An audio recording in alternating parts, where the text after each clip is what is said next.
여호수아서는 그렇게 1절에 보시면 그렇게 시작을 합니다. 여호와의 종 모세가 죽은 후에라고 그렇게 시작을 하죠. 모세가 죽었다는 것은 이제 시대가 바뀐 것을 의미하고 있습니다. 모세의 죽음으로 40년간의 그 출애굽 시대가 이제 마감이 되고 여호수아를 새 지도자로 하는 가나안 정복 시대가 도래했음을 의미하고 있습니다. 이것은 어떤 면에서 보면 여호수아에게는 위기이지만 또한 기회라고 할 수가 있습니다. 위기가 그 위기를 맞이할 준비가 되어 있는 사람에게는 그것이 위기가 되지 않고 기회가 되지만 그 준비가 안 된 사람에게는 여전히 위기가 되겠죠. 그러나 그 위기를 준비한 사람, 그것을 맞이할 준비한 사람에게는 그것은 더 이상 위기가 아니라 어떻게 보면 좋은 서로의 찬스가 된다라고 얘기할 수가 있습니다. 탁월한 사람들은 위기를 만날 때마다 그것을 기회로 만드는 사람이라고 할 수가 있습니다. 작년 한 해 동안 코로나로 전 세계가 홍역을 치렀는데요. 그 코로나 사태를 통해서 각 나라의 실태가 아주 적나라하게 드러나게 되었습니다. 이번 코로나 사태를 통해서 각 나라의 실태가 어떤지를 우리는 볼 수가 있게 되었습니다. 특별히 한국의 위상을 세상에 알리는 아주 좋은 기회가 됐던 것 같아요. 그렇죠? 그 한국이 이번 코로나 사태를 통해서 한국이라는 나라가 상당히 많이 선진화가 되었구나, 국민의식이 깨어있는 국가라는 것을 알리는 좋은 그런 기회가 되었지 않았는가 하는 생각을 하게 됩니다. 그리고 그 중심에는 정은경 질병관리청장이 있었죠. 그렇죠? 사실 그녀는 사람들에게 별로 알려지지 않은 여성이었습니다. 사실 코로나 사태가 아니었다고 한다면 정인경이라는 분이 있는지 없는지 우리는 몰랐을 거겠죠. 근데 코로나 사태를 통해서 정인경이라는 사람을 우리가 알게 되었고, 그 사람이 그 코로나 사태를 잘 대처함으로 말미암아 한국의 위상이 세계에 알려지게 되었고요. 그녀는 2020년 세계에서 가장 영향력이 있는 100인 중에 한 사람으로 선정이 되었습니다. 만약 코로나 사태가 없었다고 한다면 정은경이라는 여성, 그런 훌륭한 여성이 있는지조차도 우리는 잘 몰랐을 것입니다. 근데 그 정은경 청장이 이번 코로나 사태를 잘 대처할 수 있었던 것은 그 이전에 있었던 메르스 사태, 여러분 기억하시죠? 몇 년 전에 있었던 메르스 사태를 교훈 삼아서, 그때 메르스 사태를 사실을 잘 대처하지 못했었거든요. 그것을 실패의 경험을 통해서 잘 준비했기 때문에 이번 코로나 사태를 잘 대처할 수 있었다라고 얘기를 합니다. 근데 만약 그때 메르스 사태를 거쳐서 실패했음에도 불구하고 그것을 반면교사로 삼지 않고 준비하지 못했다고 한다면 이번에도 또 다른 나라들처럼 상당히 어렵게 지나갔을 것입니다. 근데 참 감사하게도 그 메르스 사태의 교훈을 반면교사로 삼아서 잘 준비함으로 말미암아 이번 코로나 사태를 그나마 선방할 수 있었다라고 할 수가 있습니다. 우리 신앙도 어느 때 닥칠지 모르는 인생의 위기를 위해서도 그런 의미에서 늘 준비되어 있어야 합니다. 그러기 때문에 그래야지만 우리 인생 가운데 언제 닥쳐올지 모르는 그 위기를 우리가 잘 대처할 수 있게 되고, 그것이 우리에게는 또 한 번 우리 삶을, 인생을 도약할 수 있는 좋은 기회가 될 수 있기 때문에 그렇습니다. 그래서 반석 위에 지은 집이 되어야지 우리 인생이 모래 위에 지은 집이 되어서는 안 될 것입니다. 예수님께서도 거기에 대해서 말씀하시죠. 마태복음 7장 24절과 25절에 보시면, 그러므로 누구든지 나의 이 말을 듣고 행하는 자는 그 집을 반석 위에 지은 지혜로운 사람 같으리니 비가 내리고 창수가 나고 바람이 불어 그 집에 부딪히되 무너지지 아니하나니 이는 주추를 반석 위에 놓은 까닭이요라고 말씀하고 있습니다. 여기 보시면 어떤 사람이 반석 위에 집을 지은 지혜로운 사람이라고 말씀하고 계세요. 그것은 주님의 말씀을 들을 뿐만 아니라 그 말씀을 듣고 어떻게 한 사람이, 그 말씀을 듣고 지킨 사람, 말씀 가운데 그 인생의 집을 지은 사람이야말로 그런 지혜로운 사람이다. 반석 위에 집을 지은 지혜로운 사람인 것을 말씀하고 있습니다. 거기에 반해서 어떤 사람이 있습니까? 어리석은 사람을 말씀하시죠. 모래 위에 집을 지은 사람. 26절에 보시면 나의 말을 듣고 행하지 아니하는 자는 그 집을 모래 위에 지은 어리석은 사람 같으리니 라고 말씀하고 있습니다. 주님의 말씀을 듣기는 듣는데 성경을 읽기는 읽는데 성경은 공부하는데 가장 중요한 그 말씀과는 상관없이 사는 사람은 마치 그 인생의 집을 어떻게 한 사람과 같다라고 말씀하세요? 모래 위에 지은 사람과 같다. 그래서 만약에 홍수가 안 하고 비바람이 치면 그 집은 오래가지 못하고 무너질 수 있다라고 말씀하고 있습니다. 우리가 새 한 해를 시작하면서 우리는 늘 어떤 상황 가운데서도 우리 인생 가운데 예기치 못한 인생의 위기가 닥쳐올지라도 흔들리지 않는 그런 인생이 되기 위해서도 어떻게 해야 돼요? 늘 준비가 되어 있어야 됩니다. 준비가 되어 있어야 돼요. 우리 인생 어떻게 준비할까요? 말씀 위에 세워야 됩니다. 말씀 위에. 우리가 듣기는 하더라도 그 듣는 것을 끝나서는 안 되고요. 하나님께서 우리에게 말씀을 주실 때마다 그 말씀을 잘 듣고 새겨서 어떻게 돼? 그 말씀 가운데 우리 인생의 집을 지으면요. 어떤 인생의 위기가 닥쳐올지라도 그 인생은 준비된 인생이 되기 때문에 절대로 무너지지 않는다는 것이 주님의 약속의 말씀입니다. 모세의 죽음을 통해서 모세의 그늘에 가려져 있었던 준비되어 있던 여호수아라는 인물이 이제 역사의 전면에 등장하게 되죠. 이때 여호수아의 나이가 몇 살인지 아세요? 80세입니다. 80세. 젊은 나이가 아닙니다. 여호수아는요 40대 때 모세의 종으로 따라다니게 됩니다. 그래서 광야 40년 동안 훈련을 받게 되죠. 40년 동안 훈련 받고 난 다음에 그의 나이 80세가 되었을 때 그때 이제 그 훈련의 결실을 이제 보게 됩니다. 여호수아가 40년 동안 모세를 따라다니면서 준비되지 못했다고 한다면 그의 인생은 허송세월한 한 세월이라고 할 수가 있습니다. 모세가 죽은 후에 여호수아는 이스라엘 백성을 데리고 가나안 땅에 절대로 들어가지 못했을 것입니다. 근데요, 여호수아는 그러지 않았어요. 여호수아는 그러지 않고 그 40년 동안 잘 준비가 되었습니다. 그렇기 때문에 하나님께서 맡겨주신 그 일을 온전히 잘 감당할 수 있게 되었던 것입니다.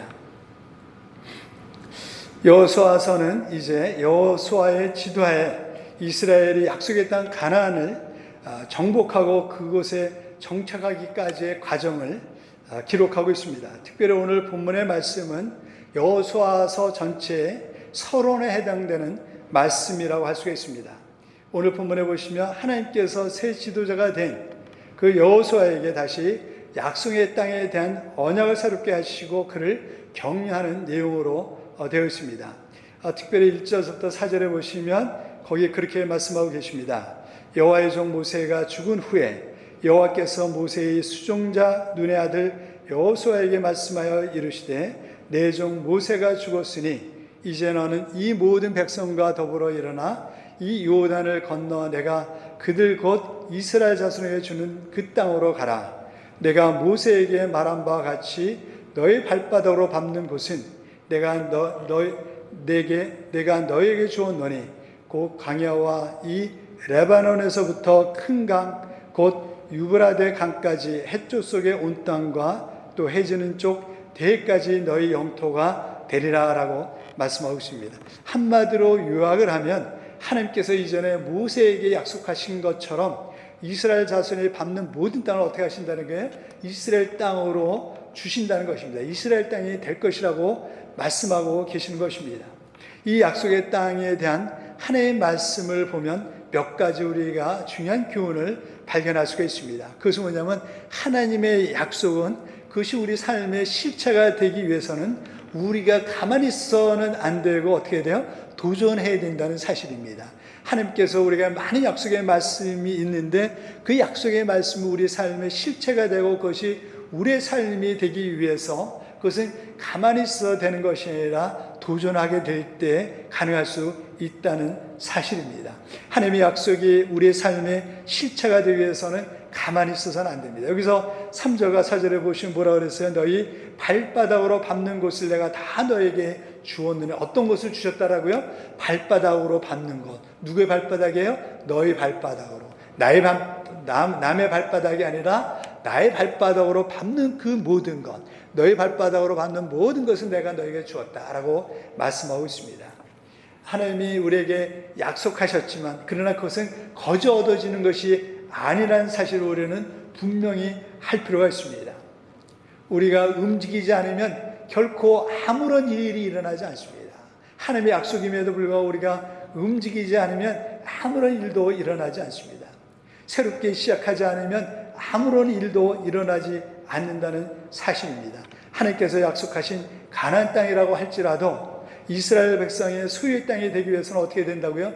그 땅을 밟아야 될 것을 말씀하십니다. 그 땅을 향해서 전진하고 정복해야 될 것을 말씀하고 계십니다. 가만히 있으면 아무런 일도 일어나지 않는다라고 말씀하고 계십니다. 하나님께서 올 한 해 우리에게 복된 한 해를 주셨습니다. 하나님께서 우리에게 놀라운 축복의 한 해를 허락하셨습니다. 약속의 한 해입니다. 그러나 그 축복된 한 해가 우리 삶 가운데 정말로 축복된 하나님의 한 해가 되기 위해서는 어떻게 해야 돼요? 그 땅을 밟는 자에게 그것이 나의 것이 된다는 사실을 우리는 놓쳐서는 안 될 것입니다. 올 한 해가 하나님께서 우리에게 축복된 한 해가 되기 위해서 중요한 것은 무엇입니까? 도전하는 것입니다. 전진하는 것입니다. 가만히 있어서는 안 돼요. 하나님의 약속의 말씀을 붙잡고 하나님의 축복의 말씀을 붙잡고 전진하게 될 때 올 한 해가 우리에게 복된 한 해가 될 수 있고 하나님의 영광을 볼 수 있는 한 해가 될 수 있다는 사실을 여러분 결코 놓쳐서는 안 돼요. 그러나 또 하나 우리가 이 약속의 땅에서 명심해야 될 것이 있다고 한다면 이 약속의 땅은 잘 준비되어서 포장된 선물이 결코 아니라는 사실이에요. 하나님께서 이스라엘 백성들에게 약속의 땅으로 주셨지만 그것은 잘 포장된 그런 선물 덩어리가 아니라는 사실입니다. 우리가 늘 가나안 땅 그러면 젖과 꿀이 흐르는 땅으로 우리는 연상을 하죠. 그렇게 알고 있습니다. 그러나 이스라엘 땅을 방문해 보면요 깜짝 놀라게 됩니다. 이스라엘 땅을 막상 가서 보게 되면요 과연 이것이 하나님께서 약속하셨던 젖과 꿀이 흐르는 땅인지 의아스러울 때가 있어요. 왜 그런지 아십니까? 모든 이스라엘 땅이 다 그런 꿀과 젖이 흐르는 그런 땅이 아니에요. 옥토가 아닙니다. 물론 북쪽은요 상당히 옥토예요. 그러나 남유다 쪽을 보면요 상당히 황무지와 같은 척박한 땅입니다. 뭘 얘기를 하고 있습니다. 근데 하나님께서는 이스라엘 백성에게 어떤 땅을 약속하셨어요? 젖과 꿀이 흐르는 땅을 약속하셨어요. 근데 실제적으로 이스라엘 백성이 들어가서 본 땅은 한쪽은 젖과 꿀이 흐르는 땅이었었지만 나머지는 그러지 않은 땅이었다는 사실입니다. 무슨 말이에요? 하나님이 거짓말 하셨을까요? 아니요. 하나님은 절대로 거짓말하지 않으셨어요. 하나님은 젖과 꿀을 흐르는 땅을 주셨습니다. 그러나 그것은 가능성의 땅이에요. 가능성이 돼요. 이미 젖과 흐르는 땅으로 주신 것이 아니라 뭐예요? 너희가 열심히 그 땅을 개간하고 개발하면 그 땅이 어떻게 된다는 거예요? 젖과 꿀이 흐르는 땅이 된다는 것입니다. 너희가 열심히 하면 열심히 개간하고 개발하면 그 땅은 분명하게 젖과 꿀이 흐르는 땅이 될 것이라는 것을 말씀하신 것이 그들에게 젖과 꿀이 흐르는 땅을 그냥 거저 준 것이 아니에요. 우리 인생도 마찬가지입니다. 올 한 해도 마찬가지예요. 하나님께서 올 한 해 주신 것은요 가만히 있어도 젖과 꿀이 흐르는 한 해가 되는 것이 아니에요. 한 해의 축복이 되는 것이 아닙니다. 어떻게 해야 돼요? 열심히 하나님께서 우리에게 주신 것을 믿고 우리가 열심히 하면 그것이 젖과 꿀이 흐르는 가나안 땅이 될 것이라는 믿음을 가지고 포기하지 않고 열심히 가꾸게 될 때 어떻게 될 수가 있다는 거예요? 젖과 꿀이 흐르는 축복의 땅이 될 수 있다는 사실을 여러분 꼭 기억하셔야 돼요. 하나님이 우리에게 약속을 주셨다라고 해서 그것이 다 준비되어서 가만히 있어도 먹고 살 수 있는 축복을 의미하지 않는다는 사실을 우리는 잘 알고 있어야 됩니다. 올 한 해도 우리가 열심히 가꿔야 돼요. 부지런해야 됩니다. 그럼 마침내 어떻게 될 수가 있어요? 젖과 꿀이는 약속의 땅이 될 수 있고요. 젖과 꿀이 흐르는 한 해가 될 수가 있습니다. 그런 한 해가 될 수 있기를 주님의 이름으로 축복합니다.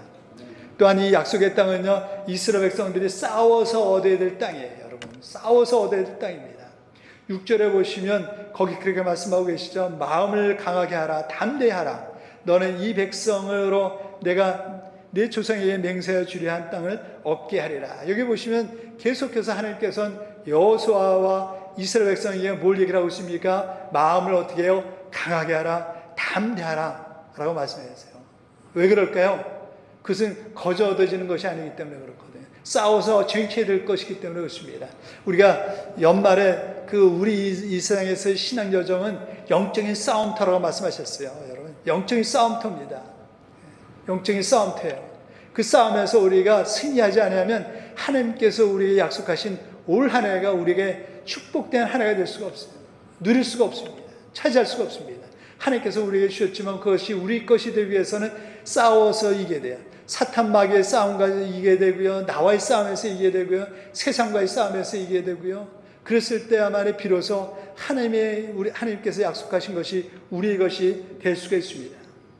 약속의 땅은 거저 주어지지 않는다는 사실을 여러분 꼭 기억하셔야 돼요. 어떻게 돼요? 싸워서 영적인 싸움에서 나와의 싸움에서 악과의 싸움에서 우리가 승리하게 될 때, 세상과의 유혹 가운데서 우리가 싸워서 승리하게 될 때 그것이 마침내 나의 것이 될 수 있다는 사실을 우리는 기억할 필요가 있습니다.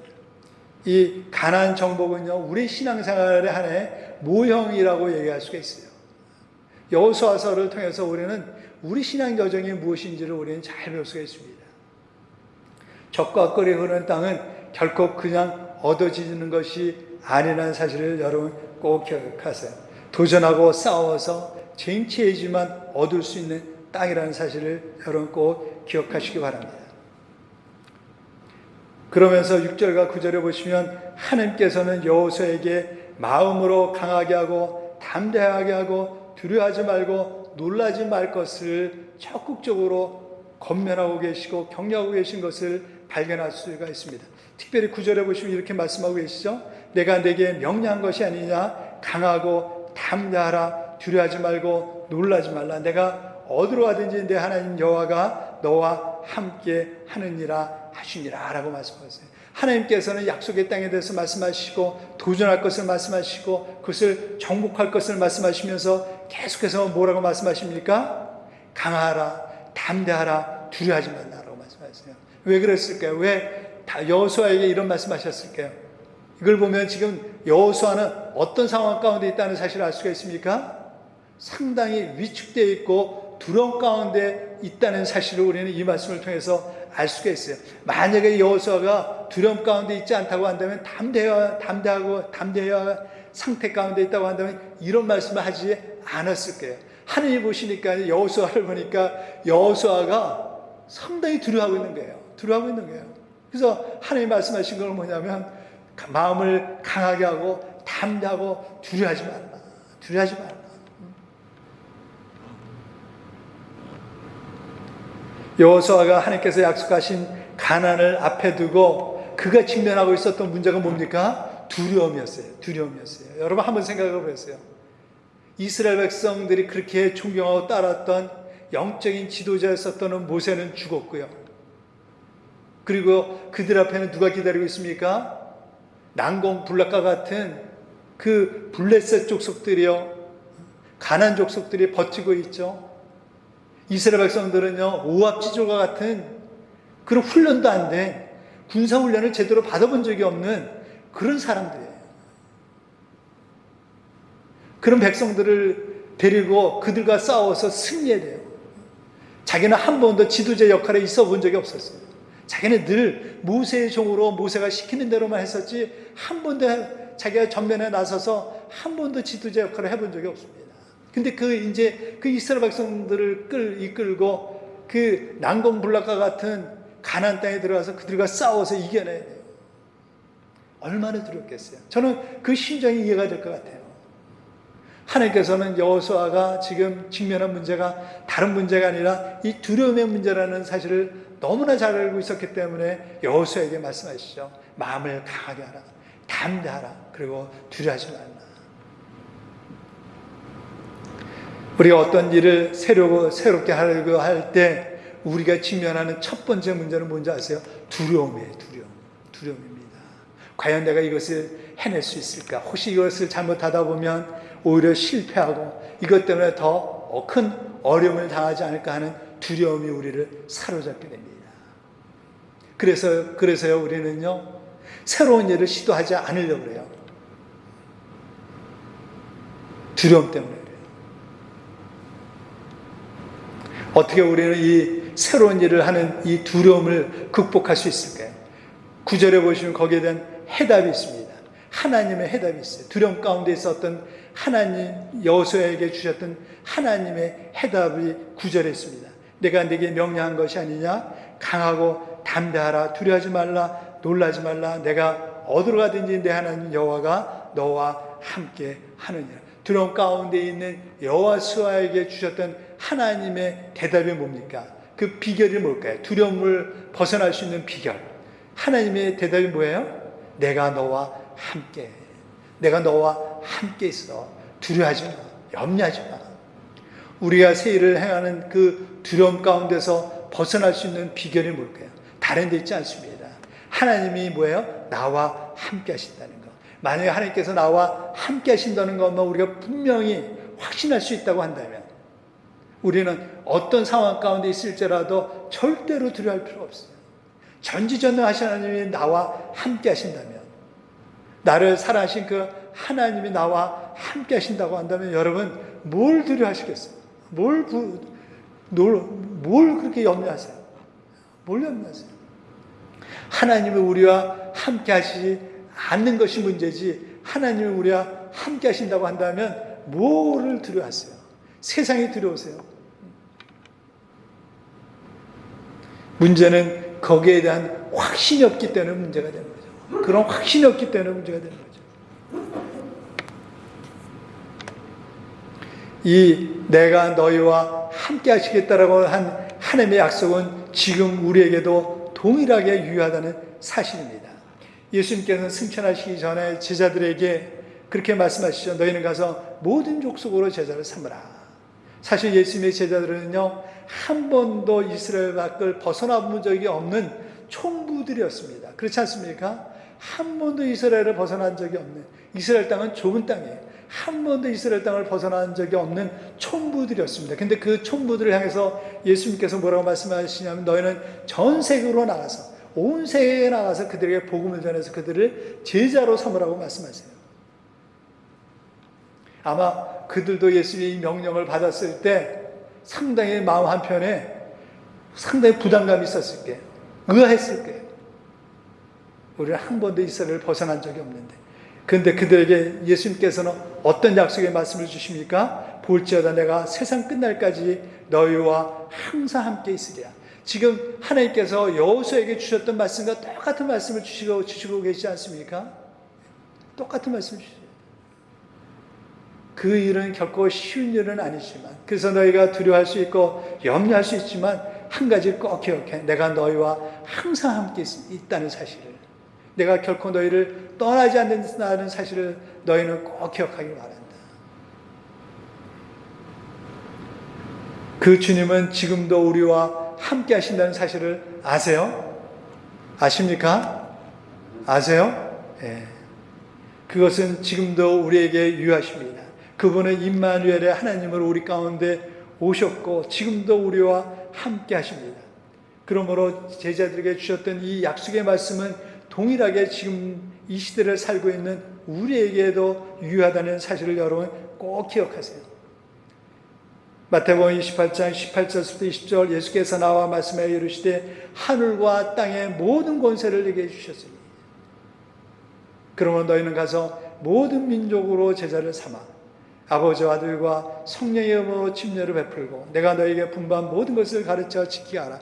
볼지어다 내가 세상 끝날까지 너희와 항상 함께 있으리라 하시네. 너희들, 여기서 너희들은 예수님의 12 제자뿐만 아니라 그 후로 그들을 통해서 예수님의 제자가 된 우리에게도 여전히 유효하다는 사실을 여러분 꼭 기억하시기 바랍니다. 또 7절과 8절에 보시면 형통에 대한 하나님의 약속이 있으세요. 오직 너는 마음을 강하게 하고 극히 담대히 하여 나의 종 모세가 내게 명한 율법을 다 지켜 행하고 좌로나 우로나 치우치지 말라. 그리하면 어디로 가든지 형통하리니 이 율법책을 내 입에서 떠나지 말게 하며 주야로 것을 묵상하여 그 가운데 기록한 대로 다 지켜 행하라. 그리하면 내 길이 평탄하게 될 것이라. 내가 뭐예요? 형통하리라. 여기 보시면 형통에 대한 하나님의 약속이 있습니다. 형통이라는 것은 샤갈이라는 단어인데 그것은 번영, 성공을 의미하는 단어예요. 영어로 보면 prosper, succeed라는 단어를 사용하고 있습니다. 성공을 하나님께서 약속하고 있어요. 번영을 하나님은 약속하고 계십니다. 근데요, 무엇을 위한 번영과 무엇을 위한 성공이냐 하는 것입니다. 중요한 것은 그거예요. 여기서 얘기하고 있는 그 형통, 번영, 성공은요, 우리의 그 욕심을 이루는, 우리 욕심이 이루어지는, 성취되는 것을 의미하는 것이 아니라 하나님의 뜻이 이루어진 것입니다. 하나님께서 우리에게 맡기신 과업을 완수하는 것을 의미하고 있습니다. 그것이 성경적인 의미에서의 형통이요, 성공이요, 또한 번영입니다. 세상 사람들이 알고 있는 것처럼 우리의 뜻, 우리의 어떤 욕심을 이루어지고 성취되는 것, 세상적인 성공을 의미하는 것이 아닙니다. 여호수아에게는 그것이 뭐예요? 여호와 땅을 차지하는 거예요. 하나님께서 약속하셨던 가나안 땅을 점령하는 것입니다. 그것이 바로 세상적인 형통과 성경적인 형통의 차이입니다. 성경적인 형통은 세상 사람들이 생각하는 만사 형통과 다른, 세상 사람들이 생각하는 만사 형통은 뭐예요? 자기가 원하는 것이 아무 어려움이 없이 잘 이루어지는 것입니다. 그러나 성경적인 의미의 형통은 그런 것이 아닙니다. 하나님의 뜻이 이루어지고 하나님의 일이 완수하는 데 완수가 되는 것입니다. 근데 실제적으로 보면 하나님의 일을 완수하고 하나님의 뜻을 이루는 데 있어서 많은 장애도 있고 어려움도 있지만 어떻게 된다는 게 마침내 이루어진다는 의미에서 형통이에요. 성경적인 의미의 형통이라는 것은 어려움도 없고 장애도 없고 일이 술술술 잘 풀려나가는 것이 절대로 아닙니다. 앞에 많은 장애물도 있고 어려움도 있지만 어떻게 된다는 거예요? 마침내 이루어진다는 거예요. 여기서 보시면 하나님께서 형통하라 할 것이라고 말씀하셨지만 그러나 그들 앞에 장애가 있었습니까? 없었습니까? 많은 장애물들이 있었어요. 어려움들이 있었어요. 그러나 어떻게 됩니까? 형통이라는 건 뭐예요? 그런 장애물에도 불구하고 어려움에도 불구하고 마침내 그 땅을 어떻게 합니까? 마침내 정복하게 됩니다. 하나님의 뜻이고 포기하지 않게 될 때요, 마침내 정복하게 돼요. 하나님께서 우리에게 주신 한 해도 그럴 수가 있어요. 올 한 해가 하나님 앞에 여러분 형통하기를 바랍니다. 아멘. 형통이라는 단어는 좋은 단어예요, 여러분. 그렇다고 해서 여러분 앞에 어려움이 없다고 생각하지 마세요. 어려움이 있을 것입니다. 가나안 땅을 들어가는데 많은 장애물들이 있었던 것처럼, 어려움이 있었던 것처럼 어려움이 반드시 있을 것입니다. 저절로 되지 않습니다. 그러나 그것을 포기하지 않으면 어떻게 돼요? 마침내 그것을 차지한다는 사실을 여러분 그것도 꼭 기억하세요. 왜요? 형통을 약속하셨기 때문에 그래요. 형통을 약속하셨기 때문에 그렇습니다. 우리가 형통한 삶을 살려고 그러면 어떻게 해야 될까요? 8절에 그 비결이 있습니다. 8절에 보시면 이 율법책을 내 입에서 떠나지 말게 하며 주야로 그것을 묵상하여 그 안에 기록된 대로 다 지켜 행하라. 그러면 내 길이 평탄하게 될 것이요 내가 형통하라. 여기 형통의 비결이 있습니다. 어떻게 올 한 해가 주님 안에서 형통한 삶이 될 수 있을까요? 우리의 삶이 어떻게 하나님 안에서 형통한 삶이 될 수 있을까요? 우리 인생 가운데 많은 어려움이 있을지라도 어떻게 우리가 그 모든 것을 극복하고 승리하고 하나님의 뜻을 이루어드리는, 우리를 향하신 하나님의 뜻을 이루어드리는 형통한 삶이 될 수 있을까요? 성공적인 삶이 될 수 있을까요? 그 비결이 여기 있습니다. 그 비결을 한마디로 요약하면 뭐예요? 하나님의 말씀을 묵상하여서 그 말씀 위에 삶의 진리를 삼아서 그 위에 우리 인생을 건설하는 것입니다. 성경은 우리 인생의 매뉴얼과 같아요. 우리 인생의 삶의 원리는 하나님의 말씀 안에 있습니다. 여러분이 정말로 그 하나님의 말씀 위에, 하나님의 말씀을 여러분의 삶의 원리로 삼고 그 위에 여러분의 인생을 짓는다고 한다면, 그리고 그 길을 걸어간다고 한다면 그 길 앞에 비록 장애물들이 있고 어려움들이 있게 되지만 마침내 이스라엘 백성들이 가나안 땅을 정복했던 것처럼 마침내 올 한 해 우리가 하나님께서 우리에게 주신 그 한 해가 참으로 하나님의 복된 한 해가 되고 그런 인생이 될 것입니다. 삶이 형통하기를 원한다고 한다면 하나님의 삶의 원리를 따르시기 바랍니다. 잠언 3장 5, 6절에 있는 것처럼 너는 마음을 다하여 여호와를 의뢰하고 내 명철을 의지하지 말라. 너는 범사의 그를 인정하라. 그러면 뭐예요? 내 길을 지도하시리라. 내가 내 인생을 인도할 거야. 말씀을 따라 사는 삶은 결코 여러분 만만치 않아요. 올 한 해도 여러분 결코 만만치 않을 것입니다. 그러나 그렇게 살면, 하나님 말씀대로 살면 만만치 않지만 어떤 것을 하나님께서 약속하셨어요? 형통을 약속하셨어요. 왜요? 하나님은 우리와 함께 하시기 때문에 그렇습니다. 우리가 말씀 가운데 우리 인생의 삶을 세우고 그 인생의 길을 걸어가면 하나님께서 결코 우리를 홀로 버려두시지 않을 것을 말씀하셨어요. 어떤 사람에게 하나님이 함께 하십니까? 말씀 가운데 걸어가는 사람에게, 말씀을 붙잡고 사는 사람에게, 말씀을 묵상하고 그 말씀 따라 살고자 하는 사람에게 하나님께서는 올 한 해도 우리와 함께 하실 것을 약속하셨습니다. 우리 인생은 결코 세상 사람들이 얘기하는 것처럼 아무 문제가 없이 우리가 원하는 것이 이루어지는 세상이 아닙니다. 올 한 해는 결코 그런 한 해가 아닙니다. 많은 장애물들이 있을 수 있고 어려움들이 있을 수가 있습니다. 그러나 하나님께서 우리와 함께 하시기 때문에 우리가 말씀 가운데 우리가 살게 될 때 우리는 그런 가운데서도 우리가 마침내 우리는 승리하게 될 것입니다. 성경은 어떤 사람이 복이 있는 사람이라고 말씀하고 계십니까? 시편 1장 1절부터 2절에 보시면 복 있는 사람은 악인의 길을 쫓지 아니하며 죄인의 길에 서지 아니하며 오만한 자의 자리에 앉지 아니하고 오직 여호와의 율법을 즐거워하여 그 율법을 주야로 묵상하는 자라. 어떤 사람이 복 있는 사람인 줄 아느냐? 그 사람은 여호와의 율법을 주야로 묵상하며 그 말씀을 즐거워하는 자야. 왜 그렇습니까? 그 이유를 3절에서 이렇게 말씀하고 있어요. 저는 시냇가에 심은 나무와 시절을 쫓아 과실을 맺으며 그 잎사귀에 마르지 아니한 같으니 그 행사가 다 형통하리로다. 어떤 자들이 형통한다고요? 예. 여기 2절에 있는 것처럼 여호와의 율법을 즐거워하여 그 율법을 주야로 묵상하는 자로다. 늘 아침서부터 밤 잠자리에 들 때까지 늘 말씀을 가까이 하고 그 말씀을 묵상하고 오늘 하루도 주님께서 나에게 원하는 것이 무엇인지를 생각하며 그 말씀대로 살고자 하는 자에게 하나님께서는 함께할 것을 약속하시고 형통을 약속하셨습니다. 형통이란 건 뭐예요? 시냇가에 심은 나무가 시절을 따라 과실을 맺으며 그 잎사귀가 마르지 않는 인생이에요. 어떤 상황 가운데 있을지라도 시들지 않고 늘 생명력이 넘치는 삶이라고 얘기할 수 있습니다. 올 한 해도 여러분의 주님 안에서 형통한 한 해가 되기를 바랍니다. 주님과 동행하는 한 해가 되기를 바랍니다. 말씀을 가까이 하며 말씀 가운데 걸어가는, 그래서 승리하실 수 있는 여러분이 되시기를 주님으로 축복합니다. 기도하시겠습니다.